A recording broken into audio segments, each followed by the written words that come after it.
Hey, Mr. Kelly, can I videotape you putting it up? I can't say yes since I'm with the county. Okay, but I'm letting you know I am. So I can't tell you no. Thank you. That's what I'm saying.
Good afternoon, everyone.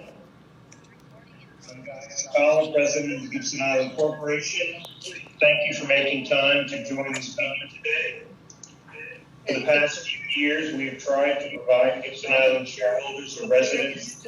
Bring a chair right over here, and we'll share it over here. Sure. I might. How about I move here? You need everybody. What are you doing? You got to put everybody on mute, Guy. We're working on it.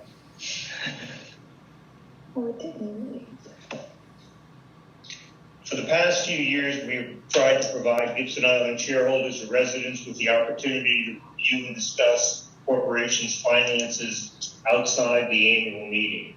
This mid-year financial review meeting was delayed due to our separate meetings to approve the new deeds and agreement, so it's more of a 3/4 meeting than a half-year meeting.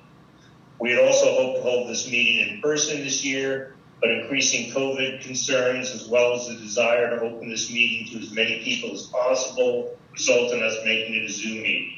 We are recording this meeting, as you can see, so we can share with folks not able to make this call the presentation. We have 3 major topics on our call today.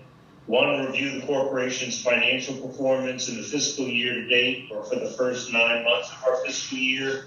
And we have Louis Sarkis, the corporation's treasurer, on hand to make that presentation. Number 2, review the corporation's debt and discuss possible ways we can retire it, and I will be making that presentation. And 3, review the financial performance of our Special Community Benefits District, or SCBD, and importantly, consider a long overdue and badly needed project to protect the Gibson Island Causeway. Bill Holmberg, a corporation board member and chair of our SCBD, will be making that presentation. We would like this to be an interactive discussion as much as possible. Please follow some basic rules. We will offer the opportunity to ask questions at the end of all 3 topics. If you have a question, please use the raise your hand function in Zoom to signal you have a question, and we will call on you. When called on, please try to limit your question or comments to 2 to 3 minutes. You can also use the chat function at any time to ask questions or to share comments. Okay, let's get started.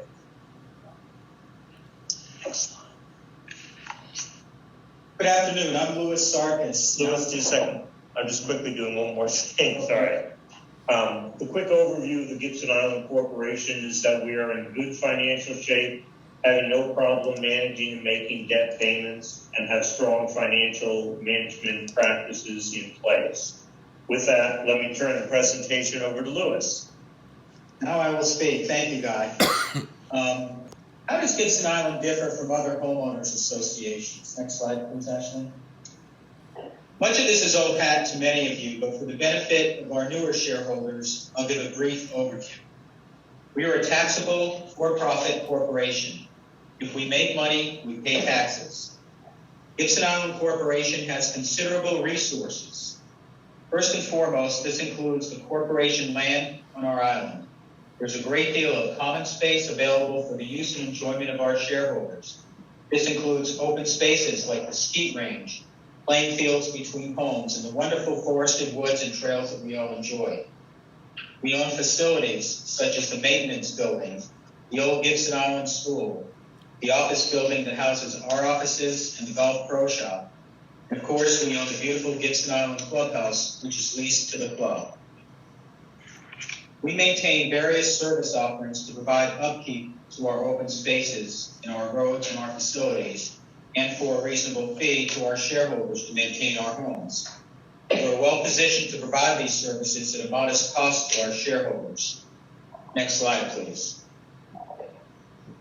A quick review of our balance sheet shows that we're in a strong financial position. On the asset side of our balance sheet, as you can see, we have cash and reserves of $2.5 million and a note receivable related to one of the lots that was sold. We have total assets of just under $9.6 million. On the other side of the balance sheet, you can see we have minimal short-term liabilities of under $500,000. And we have debt of $4.8 million. The bulk of this $4.8 million in debt is comprised of 3 loans. One for the office building that houses the corporation offices, the post office, and the golf shop. We have 2 loans in our balance sheet that relate to club facilities. We have a $1.6 million loan that paid for renovations to the club cottages, which the corporation paid for after the clubhouse rebuild was completed in 2016. We receive a portion of the rent the club collects from room rentals that just covers the debt service on this loan. The final loan on our balance sheet is for FF&E. FF&E stands for furniture, fixtures, and equipment. After the clubhouse rebuild was completed in 2016, the club turned to the corporation for financial help in order to furnish and outfit the new clubhouse. We provided this help by taking out a loan on our balance sheet to pay for the furnishings. Next slide, please. The next slide shows an SCBD balance sheet overview. Bill Holmberg will go into the SCBD's finances later in this presentation, but I want to include a snapshot of the SCBD balance sheet because this represents additional financial obligations of our shareholders. Our SCBD, which is funded by annual charges to each shareholder, has total assets and liabilities of $11.5 million. The largest portion of this liability is the $9.5 million of debt related to the rebuilt clubhouse. This is debt that is being funded by our shareholders through the SCBD. So to recap, the total debt being serviced by our corporation shareholders includes the SCBD debt and the corporation debt. It's the SCBD debt of $9.5 million related to the clubhouse and the corporation debt of $4.8 million, or a total of $14.3 million. Most of this is related to club facilities and furnishings, the cottages, and the office building. Next slide, please. So how have we done this year? As you can see from our income statement for the 9 months ended in July, we're doing well. We experienced net income from operations of over $500,000 on revenues of just over $3 million.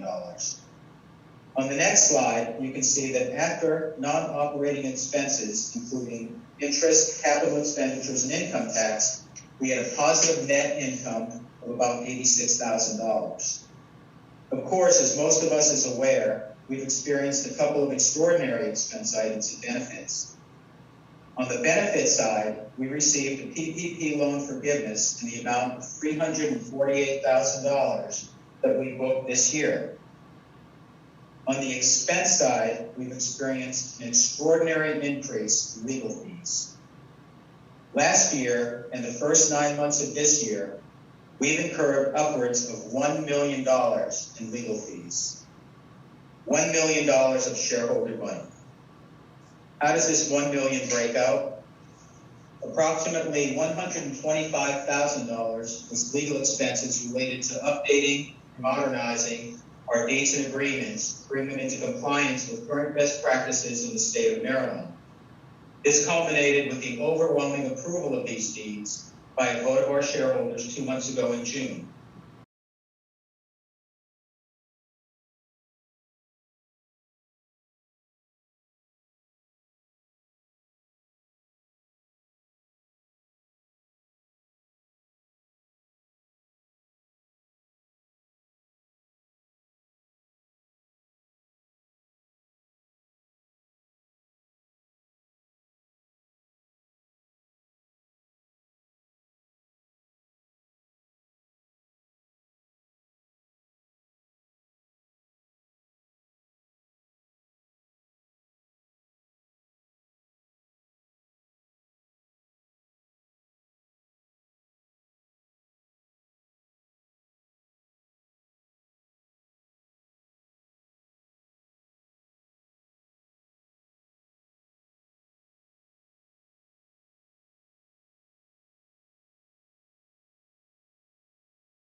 approximately $875,000, including $137,000 spent this year, are legal fees related to defending the corporation against the litigation brought against us by a specific shareholder.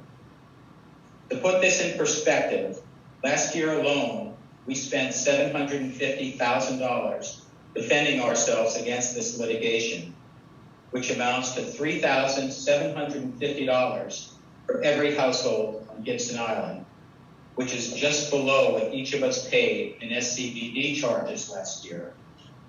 $3,750 per household in legal fees. Next slide, please. To sum up, we have access to plenty of funds if needed. As this slide shows, between our cash, our note receivable, and bank lines, we have liquidity and credit availability of over $3.8 million. Next slide, please.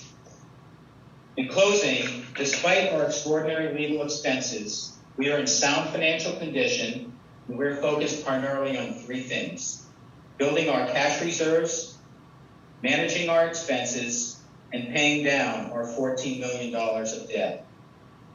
Finally, as fiduciaries for shareholder money, for your money, we pledge our level best effort at being totally transparent.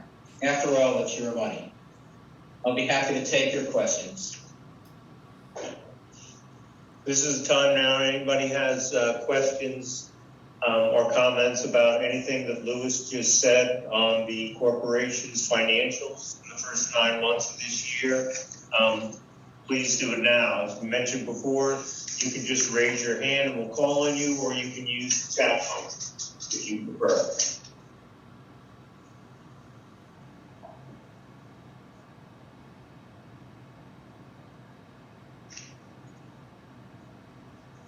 Okay, I see Lewis gave such an impressive presentation that no one has any questions about it.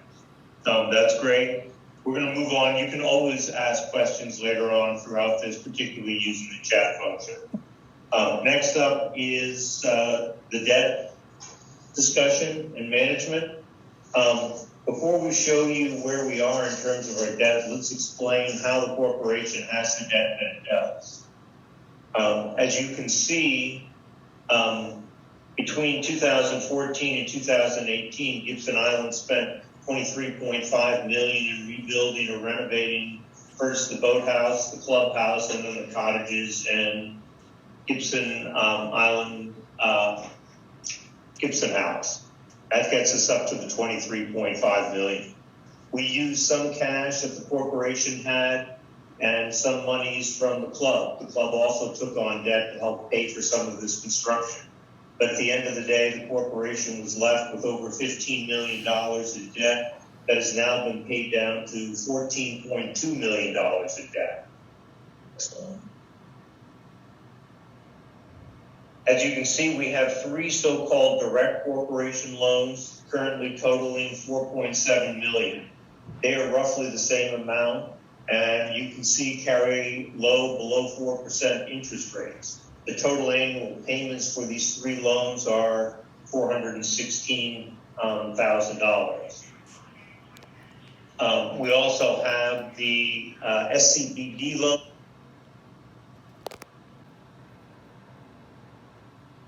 That you can see it currently has a balance of $9.5 million, and the you can barely see.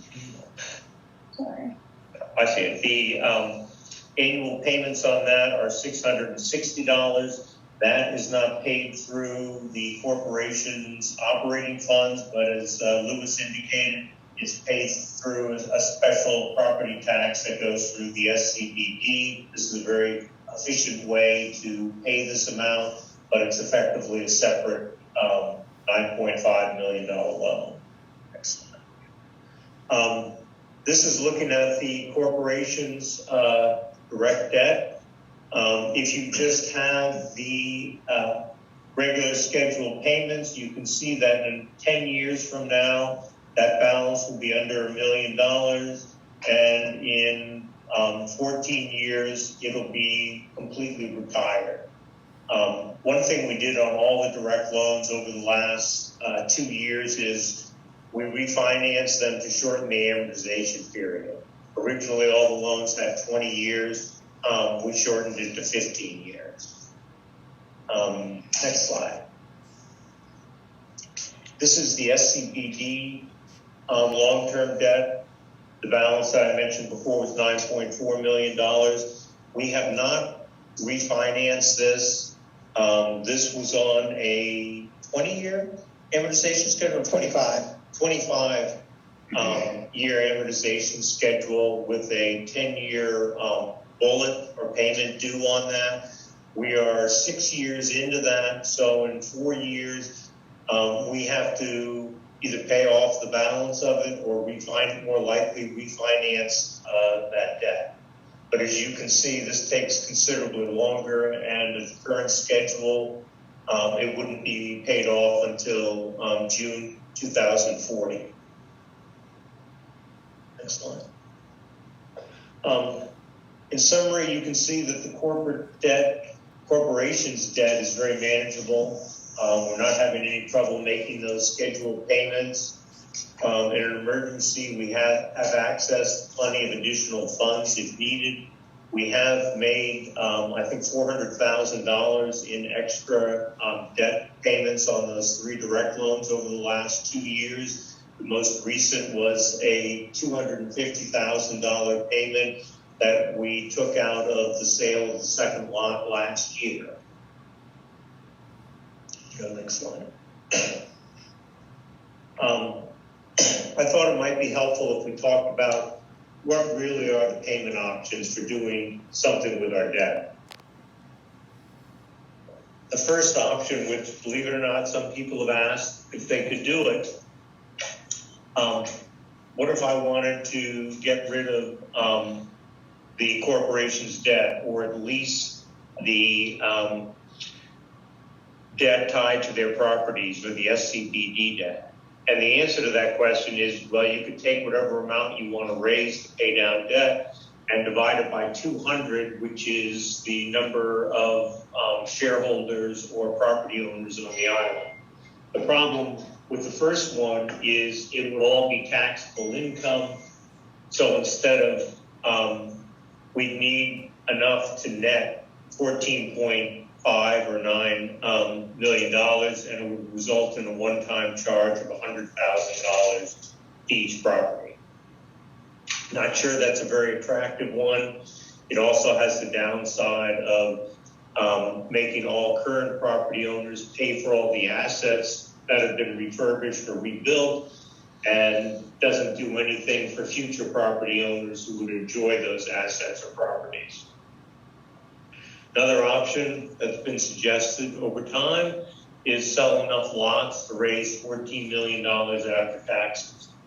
To some extent, this has the same problem as the first one. To raise $14 million, you roughly have to assume 30% taxes. That would be a lot of lots to do. We've also learned that selling lots is not a particularly easy way to raise money on Gibson Island. So that's not necessarily a very attractive option. The third option that's mentioned here is wait for the club to pay down the corporation's debt under the current corporation club lease arrangement. If you're unaware, the lease between the club and the corporation was redone in 2017 to effectively say the club did not have to make any lease payments to the corporation, so that it could apply that savings in lease payments to pay down its own debt, and then turn around and help the corporation pay down its debt. That's one approach we could have. The problem with that approach is, as you saw from the scheduled payments, our direct debt will largely be paid down in 10 years, and that's roughly the same period it would take the club to pay down its debt, even under an accelerated payment schedule. The last option, as you see on the chart, is the one we're pretty much using now. Make scheduled principal payments and make extra payments when possible. As I said, over the last 2 or 2.5 years, we've paid down an extra $400,000 in the 3 direct leases. It's helped us in terms of lower interest payments going forward, but it really hasn't moved the needle dramatically in retiring that debt before the scheduled payment that we have now, which would be more than 10 years.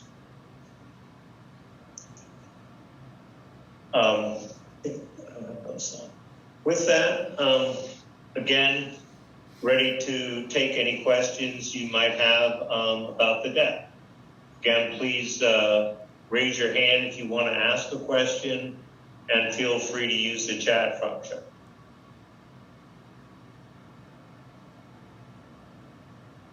Be interested in anybody's thoughts about any of those options that I just raised. We'll go back to this. So, Can you see my hand up? Go ahead, Jamie. Yeah, Jamie Baker. yeah. So I understand why the sale of lots would result in income to the corporation, but I'm not sure I understand why an assessment, and I appreciate the issue you kind of call it the generational dynamic that you identified. And so this is really kind of almost an academic question, but like why isn't a contribution, an assessment, why isn't that a contribution to capital as opposed to income to the corporation? Georgia, our accountant, I believe we have on the Yes, can you hear me? We can, Georgia. That's something that can be explored. I mean, right off the bat, if we're going to call it a monthly service charge, it's just going to be taxable income. You know, we could certainly look into what kind of corporate structures are in place that we could get around that. And I haven't considered that yet. This was throw it up on the board and what would it take to pay it off? At first it's 70,000, and then we thought, well, there could be taxes on that 70,000. Let's really make it true. And if worst case comes to worst, it's going to be 100,000 per house to pay it off. Right, and I think Lewis, Guy talked about the issue about current shareholders paying for the benefits of future shareholders, but so I understand that, but I would think that I've always thought an assessment was a contribution to capital, and that's pretty straightforward. Now, if you call it a service charge, that's different, I suppose. Correct. Anyway, it doesn't. It's don't need to belabor it, but I just was curious about it. Right. No, and I think it's a very good point, and I need to look into that. But I don't know what the implications are. We call it a capital contribution, and we pay out of capital to pay down the loan. And I would need to understand all the implications of that once we've used the money for the purpose stated. It's a good idea. Right. It's something absolutely that we should consider. Yeah, I mean, those are all capital assets, so I would think that would be pretty easy to characterize it. Anyway, thank you. Mm-hmm. Thank you, Jamie. Mark, you had a question? 2 quick questions. Number one, is there a chance in the generational element that you suggest that there be some assessment for future shareholders as they join the list of shareholders, that would be some representation of their upfront participation in what we would be all paying for now with your lineup here, number one? And the other quick question is, perhaps it was there, I didn't see it. Was there any fully loaded assessment of what COVID has cost either the corporation or the club, or is that just pretty much spread across various cost buckets and is not possible to break out? I don't think it is possible to break out. It pretty much falls under, our G&A operating costs. But for the corporation, it's been minimal. We were able to, keep all the operations running thanks in part to the PPP loan. So we never laid anyone off. We never reduced staffing. And fortunately, we were able to run a landscaping operation at full service last year, because that was one of the few things that was never reduced or cut down by the COVID lockdown. It turned out to be the biggest year in the corporation's history, because you sold lot 2, you got a $300,000 and some PPP loan forgiven in full by the government, untaxed, and real estate was completely out of control as people were scrambling to come to this beautiful community that's gated and safe. George, I Understood. prefer to give current management and officials credit for running a tight ship with a wonderful operation. And So, the brilliant realtor, yes. okay. To my first point, is there any way to assess future shareholders in some way to recognize what we're discussing now as a cost center? I'm guessing potentially yes. You know, you wouldn't charge the 100,000 or the 70,000 or whatever it is. You would spread it out over a time period that would capture future property owners as well as current ones. Leslie Nib was in the chat with a comment too. Yeah. Someone else, Mark. I'm going to move on if you don't mind. Thank you. Leslie Nib asked, can we explore the possibility of reviewing the lease agreement between the club and the corporation? Great question and very timely, because we are actually in the process of doing that right now. And the corporation's executive committee is scheduled to meet and discuss options that we'd like to see with that. And the club is doing the same on their side. One of the separate things that I won't go into a lot of detail is, but the club is also having a very good year this year, and the restrictions of the current lease agreement make it very hard for them to run operations or to meet the increased demand of more people using the club. So it's a great opportunity to revisit it, and I'm cautiously optimistic we can tackle redoing the whole lease arrangement between the club and the corporation.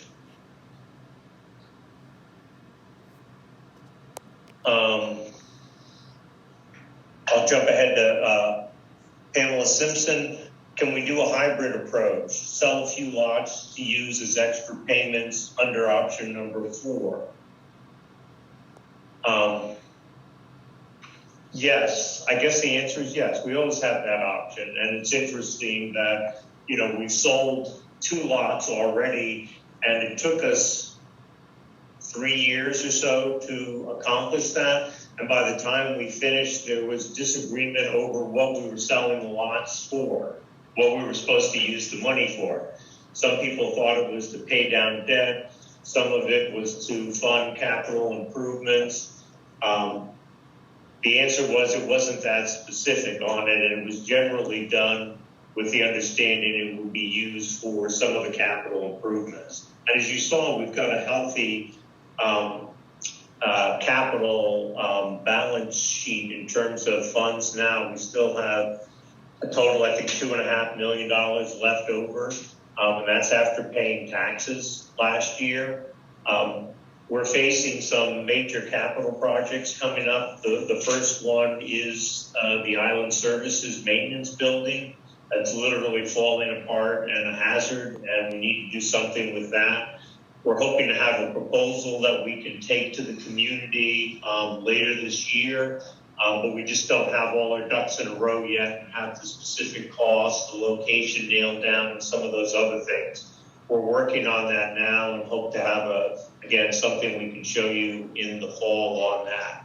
The answer is yes, we could always consider a hybrid approach. The question is that the best use of capital we have is to sell lots and to pay down the debt a little earlier, or is it something we want to manage and let it play its course over the 10 or 12 years that we have? Another question from Annis Cooney. Are there needed timely capital projects that are not being undertaken or deferred because of our large debt and legal fees? Seems lots could be sold to cover needed capital improvements. This is a continuation of the question we just had before. Right now, I believe we have enough capital to pay for the most immediate capital project, which is the Island Services Maintenance Building. That would probably come in somewhere between $1 million and $1.5 million, and we could pay for that. Other projects on the horizon are, do we want to make any renovations or improvements in the school property? At one time, we talked about a major transformation of that property. Right now, we're talking more about basic maintenance, repairing HVAC systems, replacing windows, the roofs, everything else. So we really don't have a concrete proposal on that. I think we've moved away from the idea of financing a major project of redoing the whole campus for another purpose and us continuing to use it for storage for the camp and everything else. We just need to make sure we have the property in the best condition to reduce maintenance costs and make it safe. Other potential capital projects that the corporation could consider is, do we want to do anything different with employee housing? As you probably know, we own 6 houses right down near Red House Cove. One of the houses is a duplex that's leased to the club. The other 6 have been used historically for corporation employees. I believe 2 of them are occupied now, yes, and 4 are occupied. One of the discussions going on is what should be done with that housing long term. Do we want to move employees out of it? There have been ideas floated to convert it to rental housing for the club members they could use, and of course pay a fee to the corporation for doing it. There's some thought about retaining it for employee housing, and there's even been suggestions, can we sell off any of those lots and make some money off of that? Those are all ideas that are being shuffled around, and it's another topic for a good town hall meeting, and to get some assessments from you guys out there, what you think is the best use for those buildings. But it's not something, I'd say that's a lot further down on the corporation capital list than some of the other ones. As I said, the clear project is the Island Services Maintenance Building, and number 2 on the capital list from the corporation standpoint is the school property. You know, do we do a significant fix-up of the existing thing to maximize the current uses there, or do we consider something larger to repurpose some of those buildings and facilities we have there? Who's here? Tom Cochran. Yes. Could you or someone explain to me how the assets and liabilities, at least in theory, are distributed among the owners of lots or shares? Somewhere in my files, I have a certificate that says how many shares we own associated with the lot we own, but I've never understood how you divvy up the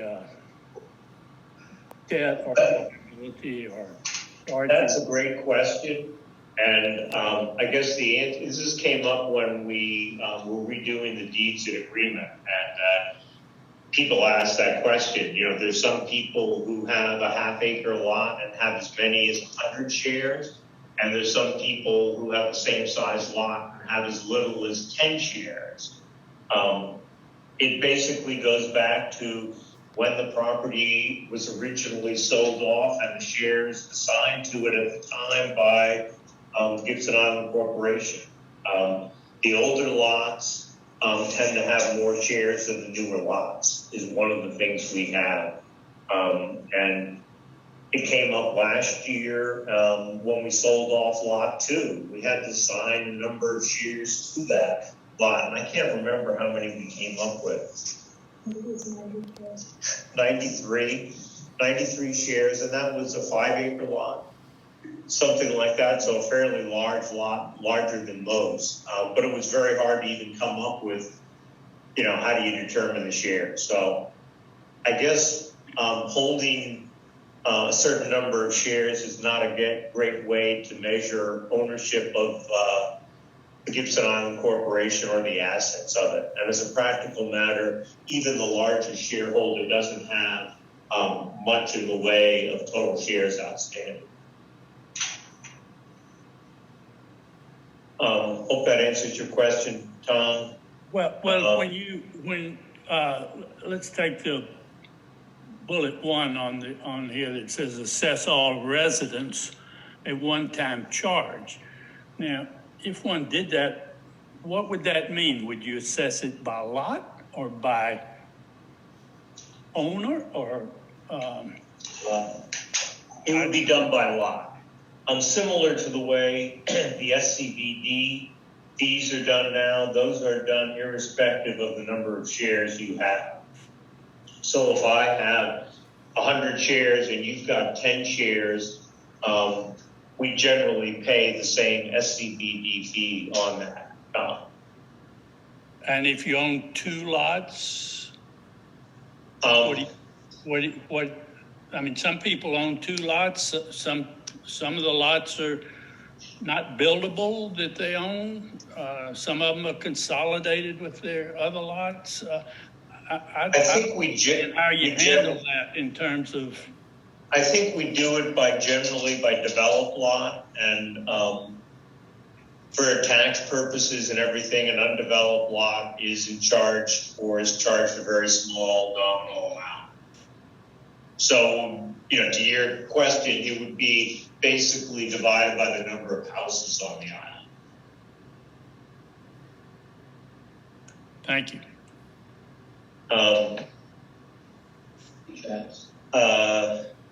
Pamela Simpson had a question: have we reconsidered selling the school property? I guess the answer is no, mostly because we haven't looked at anything that's significant to do with it. There are challenges in selling that property because it's in a critical area. That's one consideration. The other consideration is it would significantly leave the club in the lurch because they use a significant amount of the school property right now for storage. It would prevent the camp from operating in there. And significantly from the corporation side, we'd have to find a new building for the police department, which is also housed over there. So I don't see us reconsidering that anytime soon. Am I missing any hands? And Lenz, chat comment. Okay, Ben Lenz, sorry. Have we considered paying down the debt in a slower fashion and instead investing the money, hopefully at a higher return than the debt rate of 3.75 in a way that could grow our net assets faster? We could then use the larger net asset value in the future to easier fund either debt repayments or future capital projects. That's an interesting question because it came up when we sold the second lot and we had, I forget, $2.7 or so million to do something with right away. George and I, among others, looked at the possibility of making a investment of some sort and seeing what kind of return we could get. We couldn't get anywhere near 3.75%. And that's kind of the reality of it. If you want to go higher than that, you're assuming a certain amount of risk, which we don't feel the homeowners association is comfortable with. So the short answer is, in the current very low investment environment for risk-free money, it's not a very viable option. Water on a lot of this discussion. Jeff Canny put in the chat function, I do not believe the corporation has the power to make an assessment. That may very well be that we didn't, and we'd have to change something. We do operate under certain bylaws and other things. Most of that stuff could be changed if we really wanted to, but it would be involved in a challenge. Absolutely.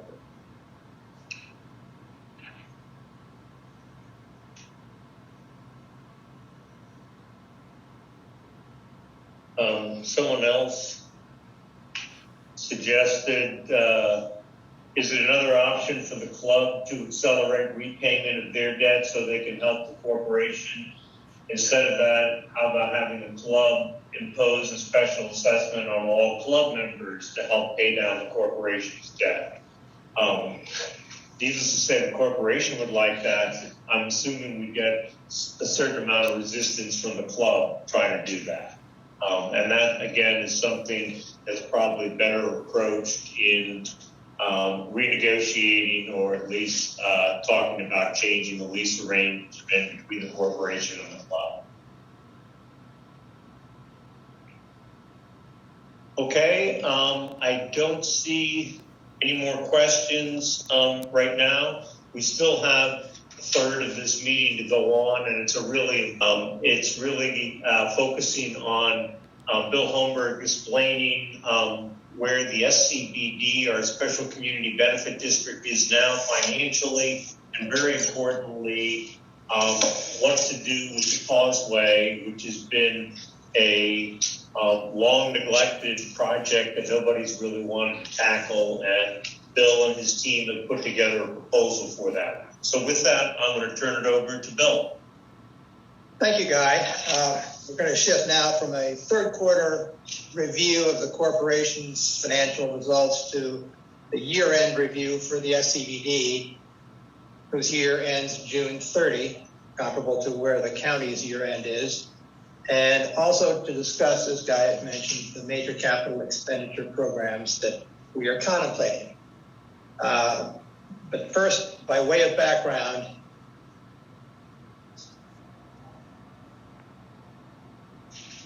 the SCBD has two primary functions. One is to provide for our roads, drainage, and shoreline, and the other is to fund community property, most specifically, so far, the clubhouse.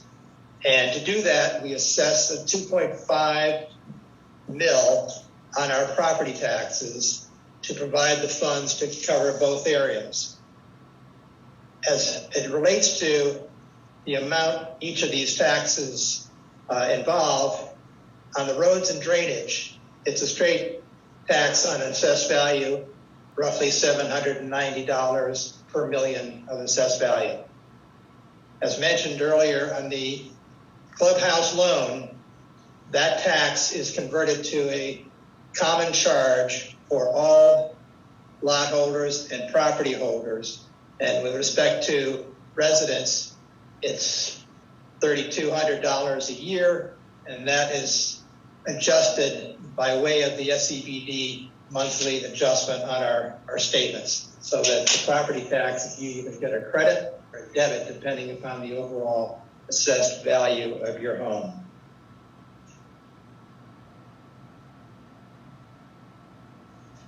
As far as the year end, how did it work out? It worked out pretty well. We were able to exceed revenues by $20,000. This is a line item that is estimated by the county based on where they anticipate the tax to come in. As far as expenses, we came in $46,000 less than budgeted, even with taking on a major repaving of the point, as well as a portion of Stillwater, as well as a fairly significant tree removal project this past year, where we took out 21 dead trees lining our roads to eliminate some real liability there for falling branches or falling trees. That enabled us to basically bring down $138,000 of additional reserves for the year, which, when added to the existing fund balance in our roads and erosion account, brings us up to about $500,000 worth of reserve money in the roads and erosion account. Looking at the budget for next year, it's a takeoff from where we were last, with one exception. With respect to shoreline erosion, we've increased that to reflect the permitting work being done both at the point and the causeway. But basically, it's very similar to this past year's budget. With respect to the community property, the loan, as mentioned earlier, it's a $10.75 million loan that bears an interest rate of 3.15% and currently is outstanding in the amount of $9.5 million. It's due in 4 years. At that time, $7.9 million will be payable. It's important to note that this, being a debt of the residents, is the most cost-effective debt we have on the island to finance island infrastructure. Given the strength of the SCBD credit, the interest rate on this debt is going to be below any direct debt we would have from corporate borrowing. In terms of the capital projects, the point has been an area where we've spent some time. There are 4 components to the point that I'd like to briefly mention. One is the roadway. The second is the Bayside Beach. Third is the Riverside Beach. And the fourth is the southern tip of the point itself. With respect to the roadway, last year, as I mentioned, we repaved that, added 12 inches of asphalt, and that has basically solved our near-term flooding problem. With respect to the Bayside Beach renourishment, what's happening here is the sand is being eroded between the rock groins along the parking lot area. And as that sand is eroding, to the extent that water begins to migrate on the inboard side of the rock jetties that are there, the amount of erosion is going to accelerate significantly. So the objective is to add sand there to slow down that amount of erosion. And the plan is to add about 30 linear feet of sand at the crest of the beach there and to buttress those rock breakwaters, revetments, to a level where that will be stabilized. We're well along in the permitting for this project. We should be fully permitted sometime later this fall and would be in a position to accept sand from local dredging projects this winter.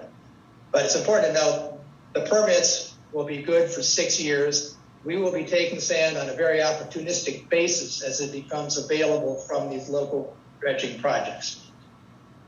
Along with the sand, as I mentioned, we're going to be working on the rock groins to make sure that they provide the level of protection that the additional sand warrants. The overall cost of this particular project is roughly estimated to be $50,000. We'll have a better handle on that once we get some sense as to the cost of bringing in sand from these projects. The second major project, the third, I should say, major project is the riverside. The southern portion of the riverside beach is in fine shape. It's really not eroding much at all. The northern part is. And what we do there is going to be dependent upon what ultimately the Crosses do with their property. They're well along in a permitting process where they're going to improve their beach there, to slow down the erosion, and to open up the lake over there, the pond, for better flushing purposes. In all likelihood, we're going to be incorporating a living beach concept, and with that, we have the potential from state and local funding for it. The fourth area of the point is the tip in the south, and as you've heard, that's a very dynamic area. Sand ebbs and flows on a yearly basis there, and at this juncture, that's well down in the priority list in terms of capital projects dealing with the point. So let's now turn to the main issue at hand here. Currently, the road, as shown in the schematic, is protected by this bulkhead, which is a timber and concrete bulkhead, which in turn is protected by rock revetment The bulkhead itself is 6.5 feet above mean low water, and the maximum height of this rock revetment is about 5 feet above mean low water. The bulkhead itself is still sound, but is in need of better protection from both the wave action as well as rising sea levels. The rock that is currently there, and by the way, photo credits go to Amy Gould. She's helped out with photos that to help explain what rock revetment is undersized. You can see from this photograph, it's relatively small based on what should be there, and it is shifting seaward. It's settling seaward as the wave action scours the bay bottom and basically pulls the rock seaward. And for storms, wind speeds greater than 40 miles an hour, waves can easily overtop this causeway and result in unsafe driving conditions. That, combined with the anticipated sea level rise of greater than 1/2 foot to greater than 1 foot in the next 30 years, means that we're going to be confronting more and more wave overtopping, as well as more wave action against that bulkhead, which ultimately will deteriorate faster. And it's really been quite a while since we've spent any major attention on this causeway, over 35 years since we've done any sort of major work on it.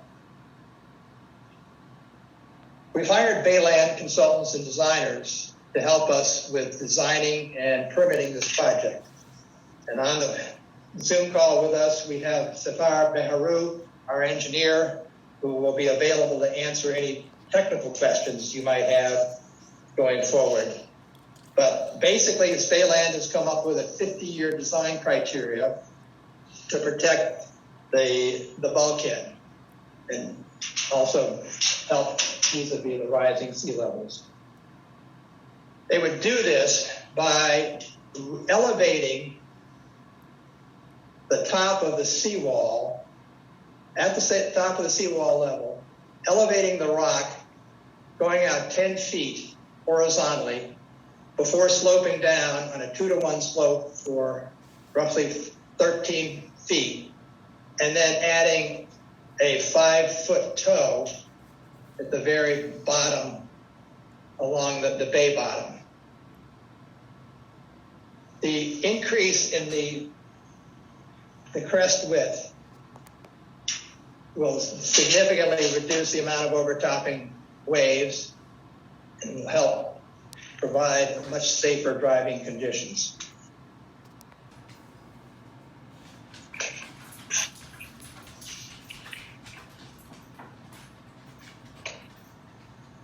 As to how this is going to be done, we're going to be dealing with major stone here. This is 1,500 to 3,000 pound armor stone to form the base of the protection. On top of that, we would have 150 to 300 pound chinking stone used to smooth out the surface. And that's similar to what was done on Secret Beach, as we see in the picture below.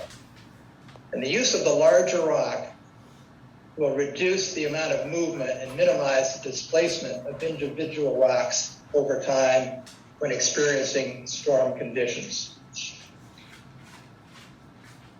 A job of this nature would be bid out to a major marine contractor. They would work from the bay, importantly not working from the roadway and impeding any traffic to and from the island. It will involve approximately 15,000 tons of rock, and at today's cost would amount to about $2 million plus or minus 10% based on the cost of installed rock. How are we going to pay for this? Well, we've developed a plan that whose objective is not to raise the SCBD tax. And we do that by means of combining pay-as-you-go funding with a refinancing of the SCBD loan. Due to the efforts of building up that cash reserve I mentioned earlier, it's reasonable to expect that we could dedicate $500,000 from the existing roads and erosion balance. A large part of the remaining funds could be raised from refunding the existing loan, keeping it at the same present debt service level of $660,000 a year as we currently are supporting with our current SCBD tax. We would potentially have to phase this project based on the amount that could be raised from the refinancing. We could do secondary phases down the road, could be bid in later years, and potentially use other funding mechanisms to complete the project. Probably is, right? Probably. But regarding the refinancing, we've approached 12 banks with this refinancing possibility. We've gotten interest, very strong interest from 8 of them. A number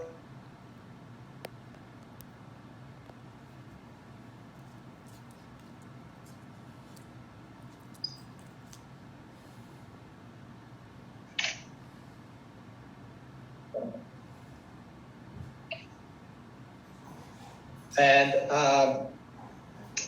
it's very conservatively estimated that we could raise an additional amount of $1 million to $1.25 million from this refinancing.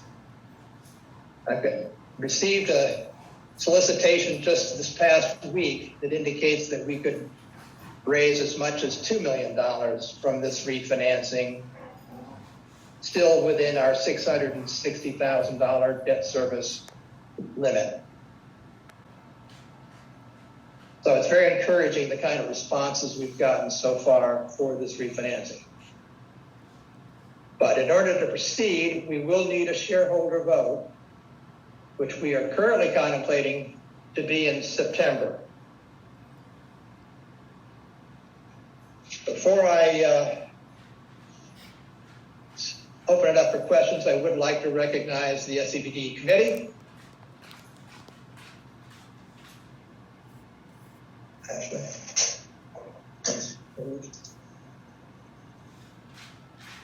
Who've helped out a great deal in preparing this particular approach, and also a shout out to Ashley, who's been instrumental in helping us pull all of this together.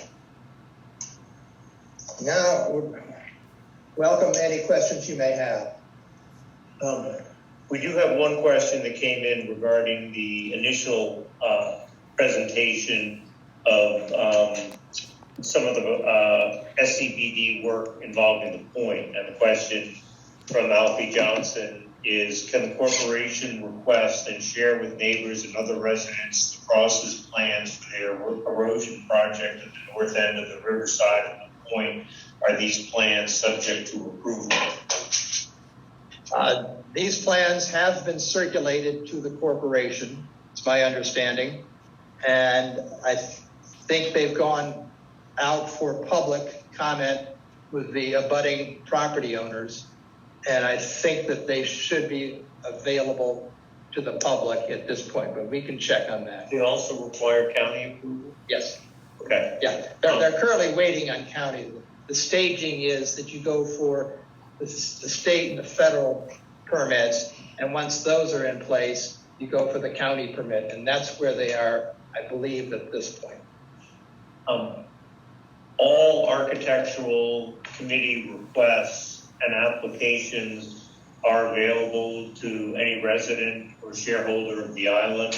So I'll suggest that you email Ashley and she can pass it on. I think actually Vicky in the office keeps the plans and records there, but they can make them available to you so you can see everything that's come into the corporation or the architectural committee and our records. You may have to physically come in because it's a lot of stuff to copy, and I don't think we have it all in electronic format, but it's all available. Okay, any questions dealing with the actual causeway project? Mark Walsh has his hand raised. Yes, Mark. So first a comment and then a question. First, I'm interested why, well, I think another sales point you might add in your presentation, and thanks for it, is the damage to the boathouse if this starts to take the direction you are suggesting as water levels rise, because the winds and the water across will start to hit the boathouse. So I think that's an ancillary reason to do it. The question, though, is if we're taking all these efforts, why not, unless it was shut down the causeway, why not raise the wall as well? Or is that not optimal for protection and the rocks would do all the work you need? It's certainly a possibility, but we're viewing this as a staged approach. The fact that we will extend that revetment crest out 10 feet will do a great deal to break the power of the waves and to cut down on the splashing. In due course, say the next 20 years, we're going to have to raise the elevation of the bulkhead itself. But from a cost perspective, to try to keep this thing somewhat manageable at the $2 million mark, the current thinking is let's stick with this first stage, and it'll do a dramatic amount to protect the causeway. And in due course, we will be faced with having to probably raise that bulkhead, yes. But let's hope 20 years down the road. Yeah, there are a lot of questions about, raising the road. What impact does it have at the boathouse when the boathouse is below the road? People have suggested, why are we looking at burying all the utilities along the causeway?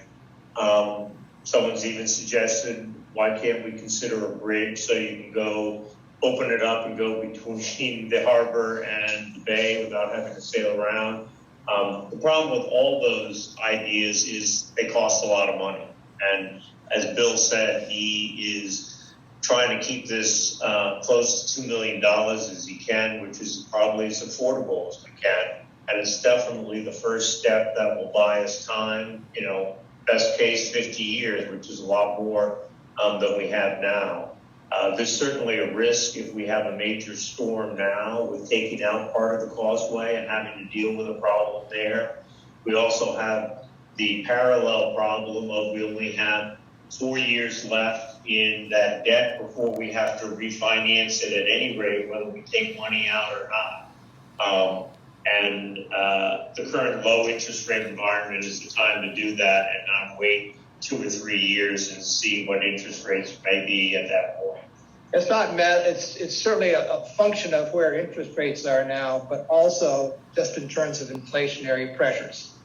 We've seen them crop up recently, particularly with materials, and who knows what the cost of rock is going to be in 5 years. It's the kind of thing that we see an opportunity now with the refinancing, given the low rates, to try to get a major piece of this work accomplished and to protect ourselves from inflation going down the road.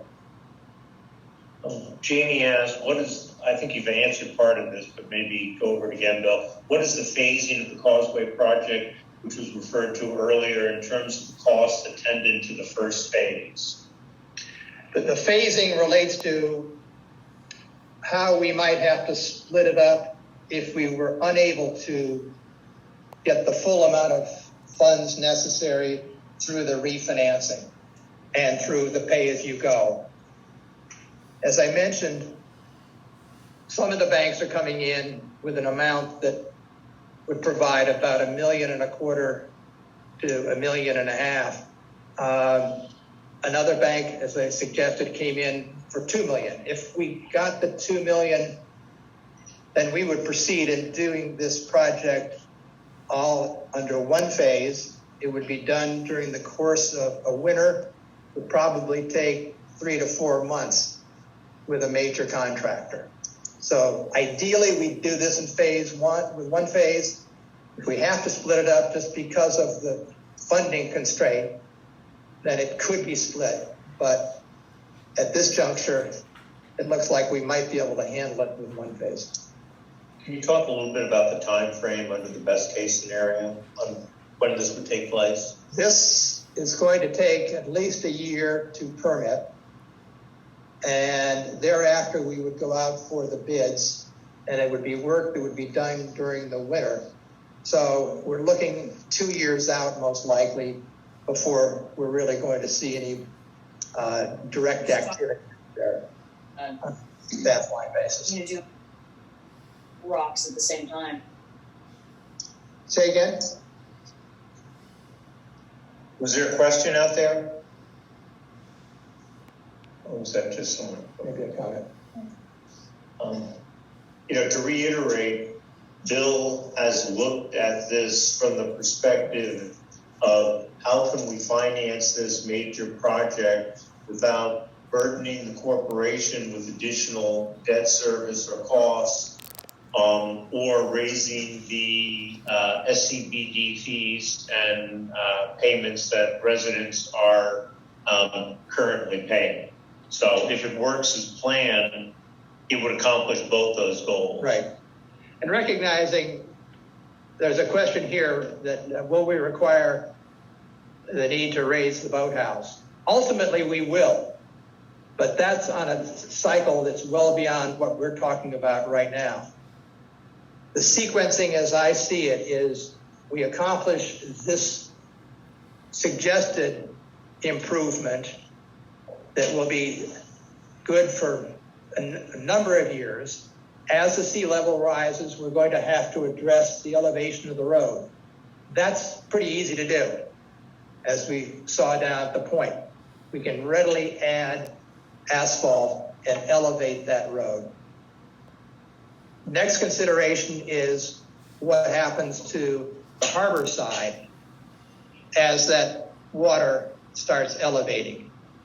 And we can protect that relatively easily. But the big question for the club is going to be what to do with the boathouse. And that, is it 25 years out? Is it 50 years out? I don't know, but the next generation is going to have to focus on how we're going to deal with the boathouse as sea level rise.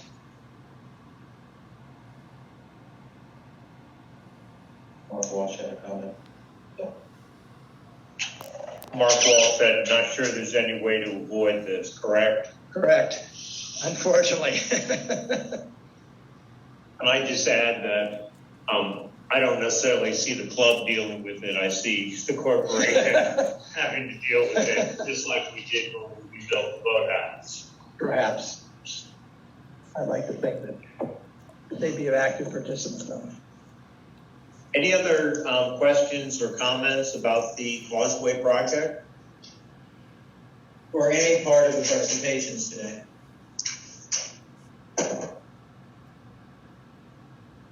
I think you can tell that a lot of work went into preparing the Causeway project.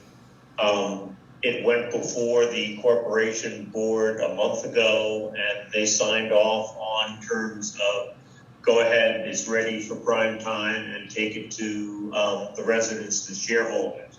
That is our goal as far as transparency and everything going forward. We're not intending to launch any major project, whether it's the Island Services building, the Causeway, the school, employee housing, without getting shareholder feedback on it. And it's just a question of what's to be prioritized now. As I mentioned, we're working on the Island Services building. The Causeway project is probably further along than anything else, and is as much overdue as anything else too. So that's why we're presenting it to you now, and we're going to be looking for approval on proceeding with it sometime in the next month or so. We plan to send out a ballot and a proxy to take your votes within that time frame, and certainly to the extent further questions come up, feel free to reach out to us. Tom Cochran has a question. Tom, you have a question? I just want to thank Bill for the superb job on the road to the point. Thank you, Tom. Glad it all turned out well.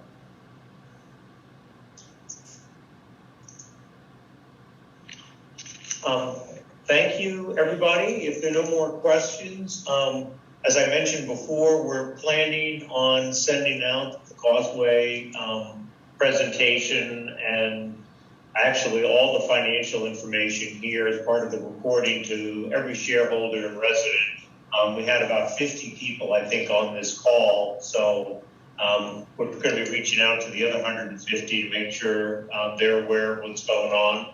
We appreciate all your support and taking time from a very nice day to be on this call. Thank you very much.